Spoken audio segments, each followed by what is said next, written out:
Welcome to the Audio Inc. Radio podcast, featuring interviews with the biggest names in rock and metal. Hosted by Anne Erickson. Get inked. Visit Facebook.com/Audio Inc. Radio, Twitter.com/Audio Inc. Radio, and AudioIncRadio.com for more ink. Whew, that's a lot of ink. It's AudioIncRadio.com. Fun fact, when I was a kid, I was not allowed to listen to Motley Crue. I was kind of young, honestly, to listen to Motley Crue. And it's not like my parents were against rock music or anything like that. They just did not really know about it or understand it. I mean, my mom back in the day apparently was big into the Rolling Stones and Led Zeppelin. So that's obviously awesome. But when my parents were raising me, they just listened to musical theater and opera, and that's how I got into all that stuff. And as I mentioned before on the show, I actually had never heard a rock song until I think I was maybe 15 or 16. I don't know. I was in the car with my boyfriend at the time in high school, and he had the rock station on, and I was like, what is this? I like it. I have never heard anything like it. But that said, I feel like with my own ventures in life, with me making my own music, rock and metal music, and then me being a radio host and journalist in music, my parents have obviously now, they love all this stuff and they get it. They just were never exposed to it.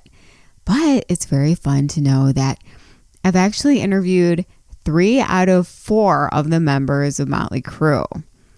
I've interviewed Vince Neil, Mick Mars, who was an incredible, just sweet person, and Nikki Sixx.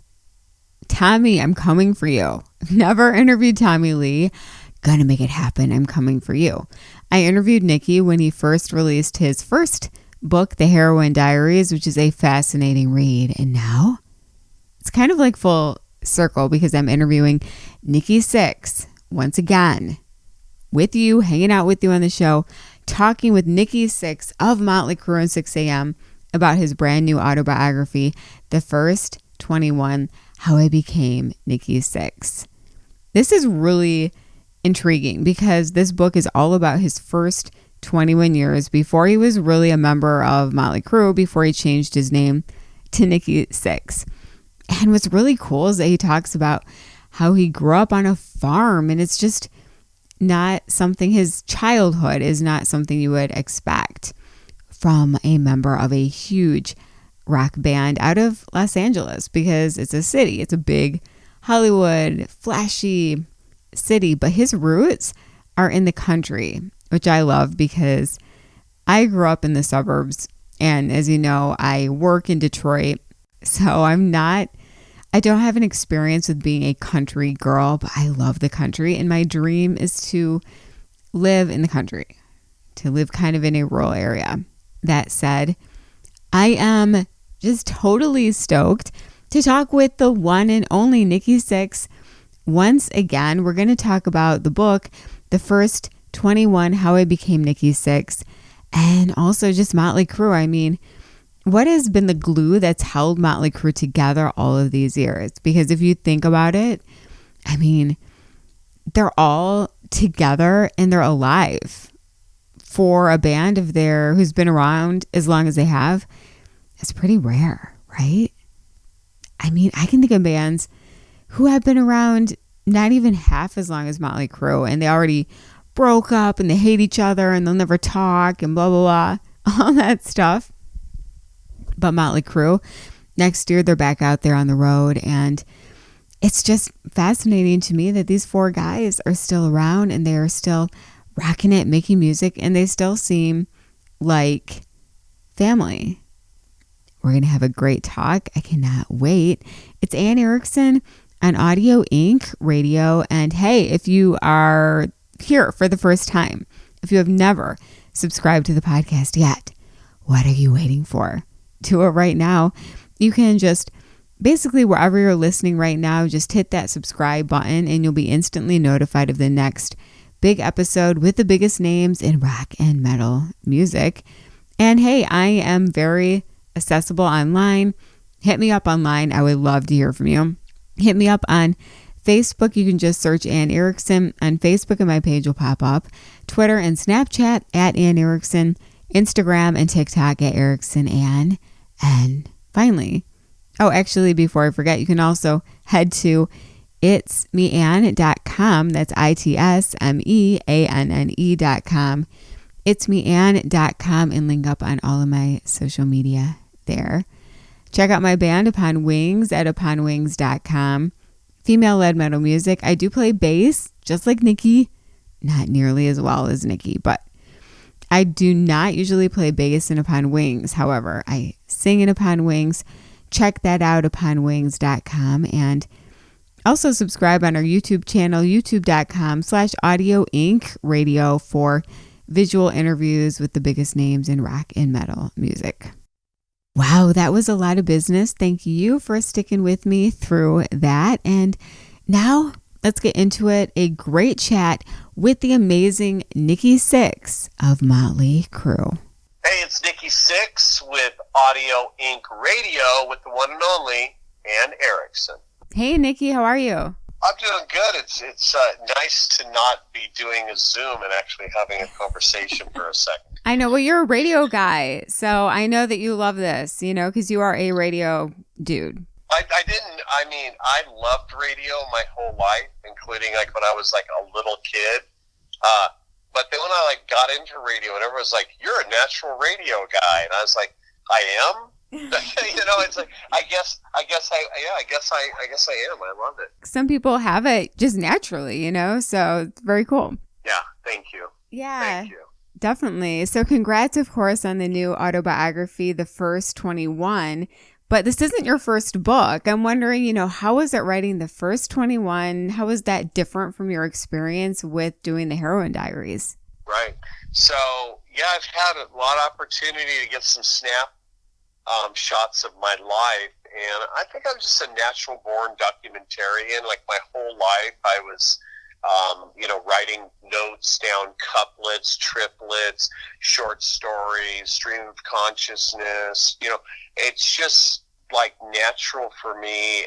And because I'm such a journaling type person, I guess a journaler, I don't even know if that's a word. I'm pretty open, right? I'm pretty open, and getting an opportunity to go back and kind of take a new look at some of my family of origin storytelling on their own, which come to find out it wasn't all completely true. And then also being able to go, bad stuff happens to good people, and abandonment happens, and sometimes it might be the best thing ever that happened.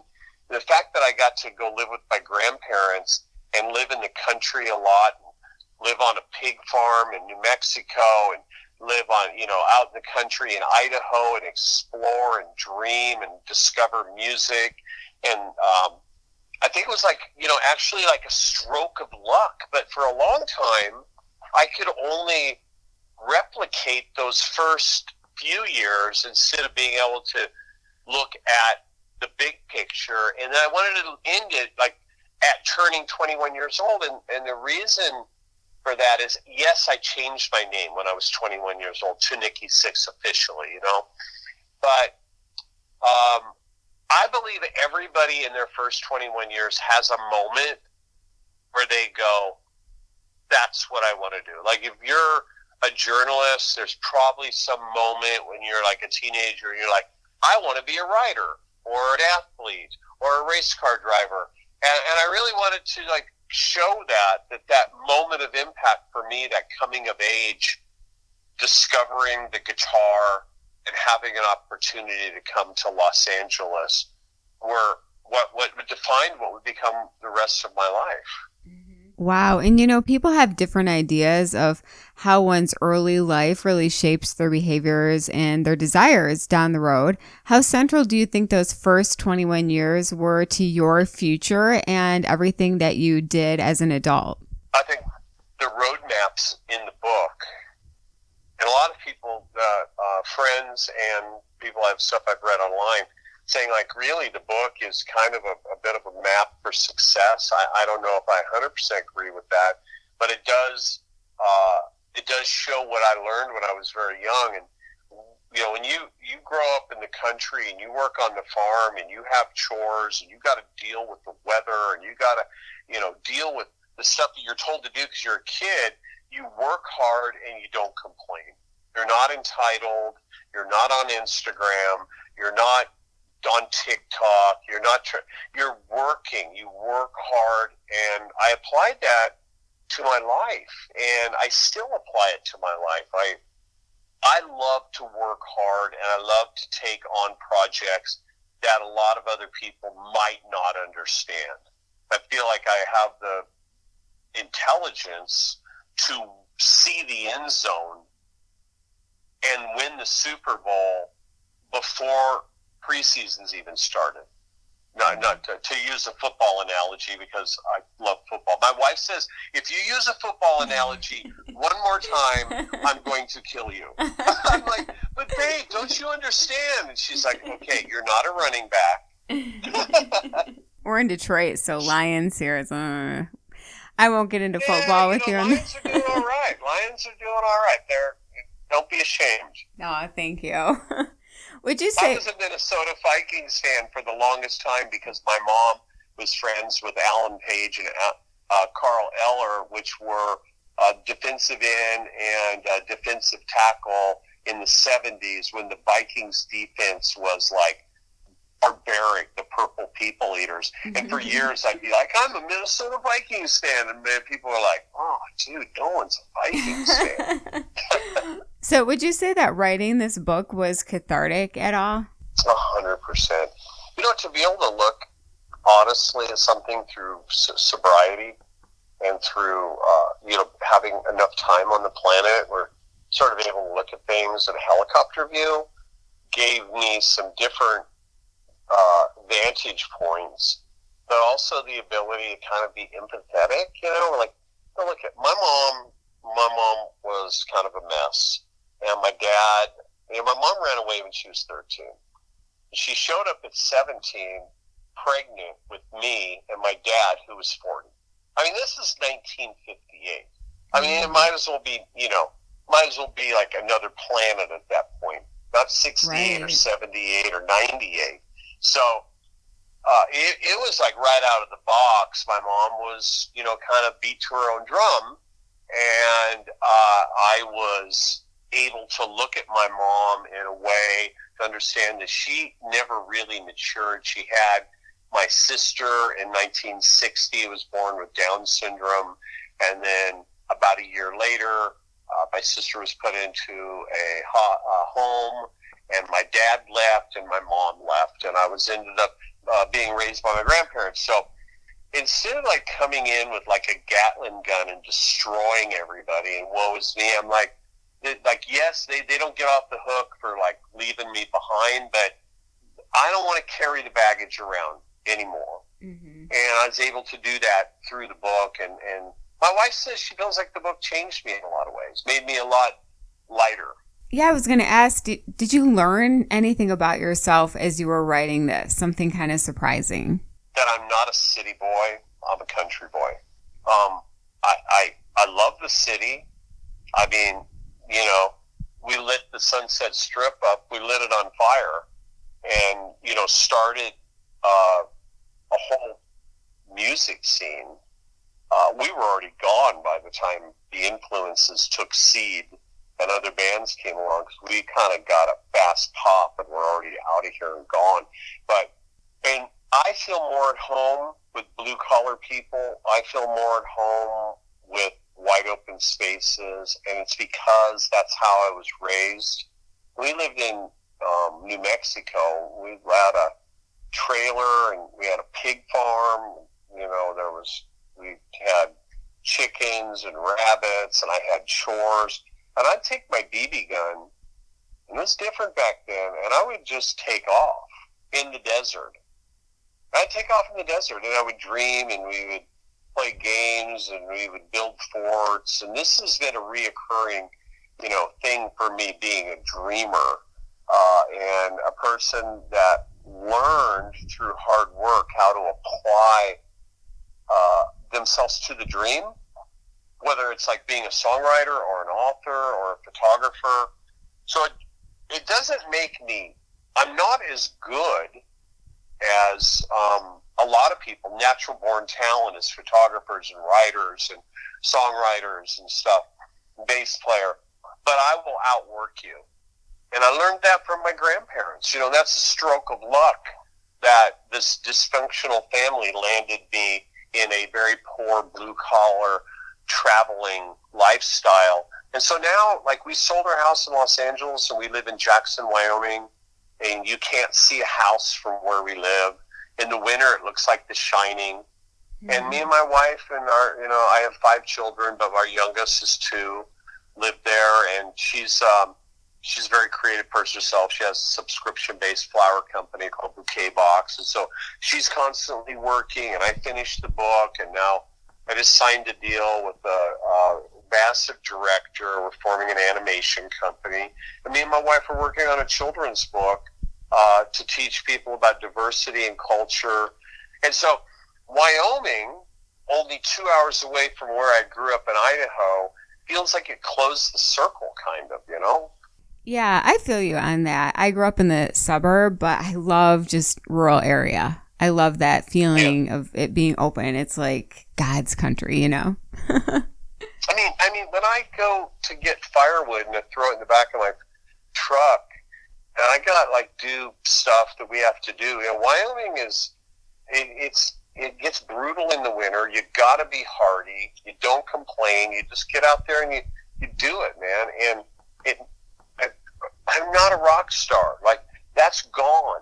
I'm not having people lined up and autographs and all this stuff. It's who I am as a kid. It's Frank. And then I get to go and play rock and roll and do all these other things. And it's super exciting because that was also what Frank dreamt about. So if that makes any sense, that's what it does for me. And the Motley Crue biopic, The Dirt, there was a tiny bit about your life before the band. Not much, a tiny bit. I'm wondering, that film actually, it was huge. Were you and the guys surprised at all by the success of The Dirt?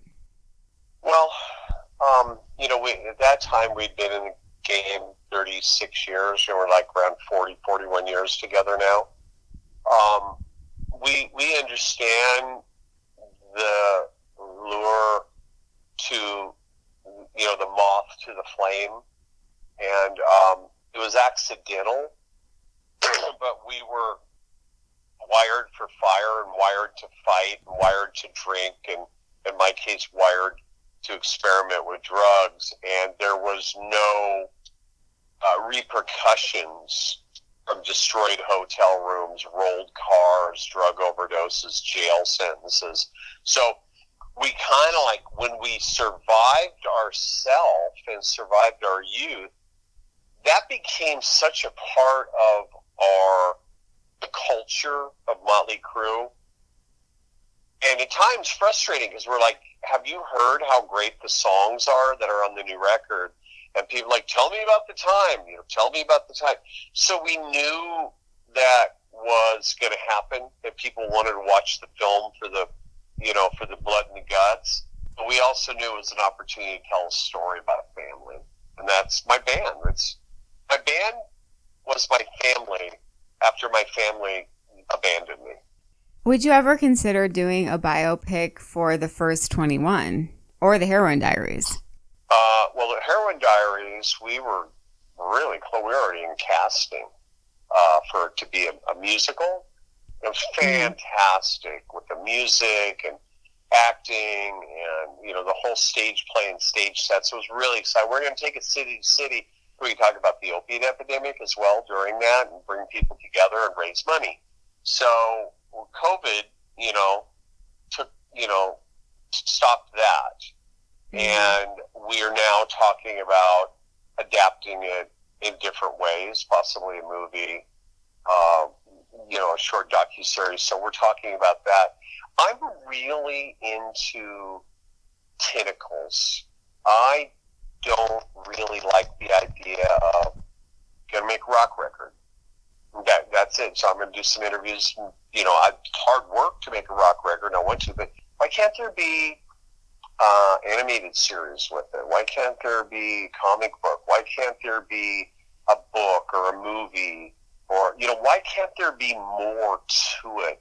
So my brain is kind of rewired by some of my own accidental work. When I did the Heroin Diaries, I met James Michael and DJ Ashman, and I talked to him about making a soundtrack to a book, which had never been done before. And we were able to like really get in there and write songs as dark as some of them got and as light as some of them got. And that was like that moment when the book, the message of recovery, the conversation about the opiate epidemic and music all merged. And it's kind of hard to go back to a singular vision after that. What do you think is the glue that's kept Motley Crue together all these years? God, if I know. I mean, honestly, I have no fucking idea. Like, it's like, I think we are on the plane, it's on fire, we're heading towards the mountain, we're going to crash and burn, and then next thing you know, we're like on another world tour, and we're together and we're getting along like brothers, and then you know, then it changes again. So we've been through so many versions. I think now that we're getting older, we're just kind of a little less spice in our britches, and we're just happy to play together. Right. I feel like earlier you mentioned that you guys are family, and I feel like that has a lot to do with it. You know, probably very true. Very painful for me when the band has been on the verge of breaking up or has ended, because the band is, you know, it's like I threw my life into this band, and I threw my life as a lyricist into this band and exposed things about myself or things that I saw in this band. And I'm so lucky that I met Tommy and Vince and Nick, and they changed my life, and I hopefully helped change their life, and we really maybe changed a lot of other people's life, even on an entertainment level. So yeah, like the idea of Motley Crue not being in my life on it is like feels very strange. Well, what's next for you? A new book maybe, and you've got, of course, the big tour with Def Leppard next year, and 6 a.m. you have hits out right now. So what else is on the way?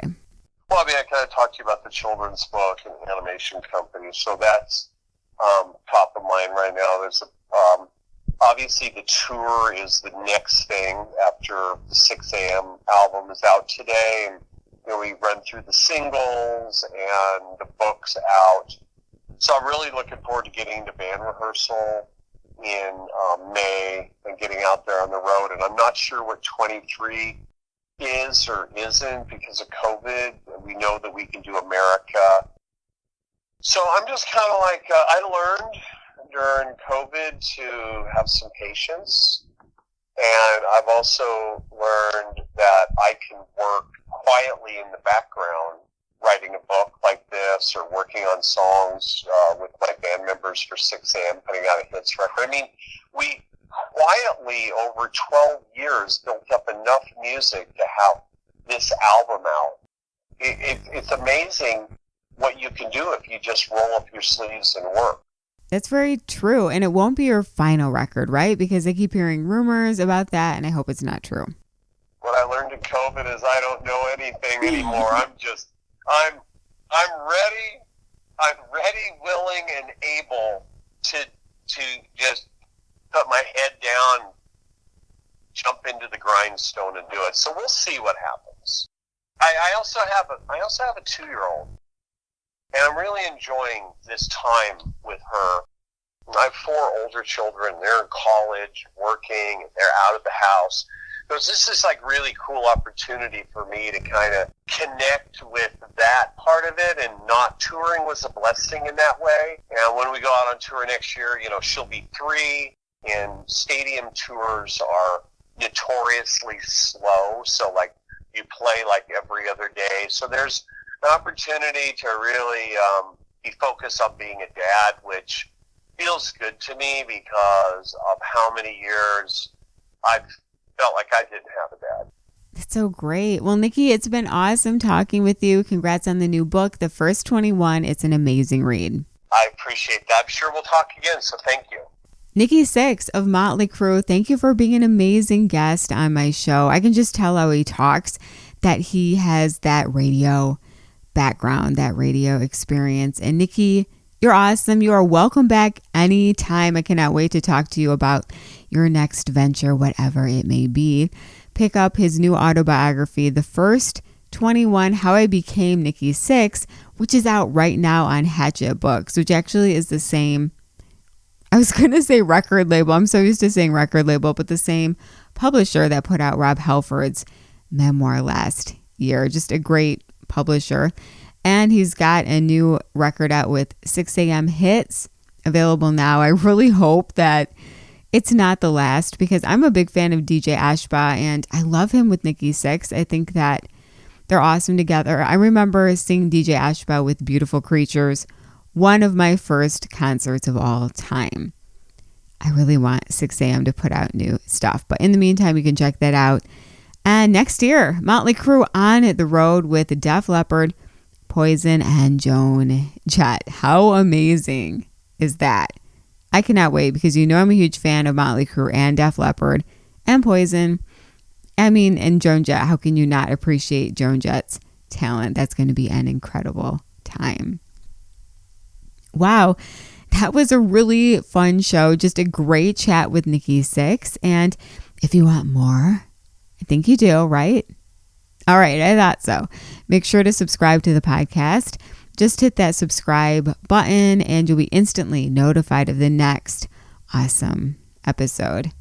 Also, check out my band, Upon Wings, at uponwings.com for female-led metal music. Kind of got some new stuff in the works. It's not exactly like what we've done before, but I think that you will dig it.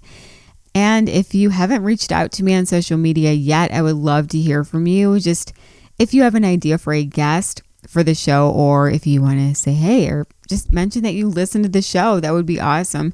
Hit me up on Facebook. You can just search Anne Erickson on Facebook and my page will pop up. Twitter and Snapchat at Anne Erickson. Instagram and TikTok at Erickson Anne.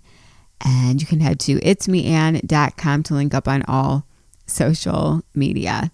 If you want to support the show, we've got a Patreon page, which I always have a hard time. I think it's Patreon, not Patron.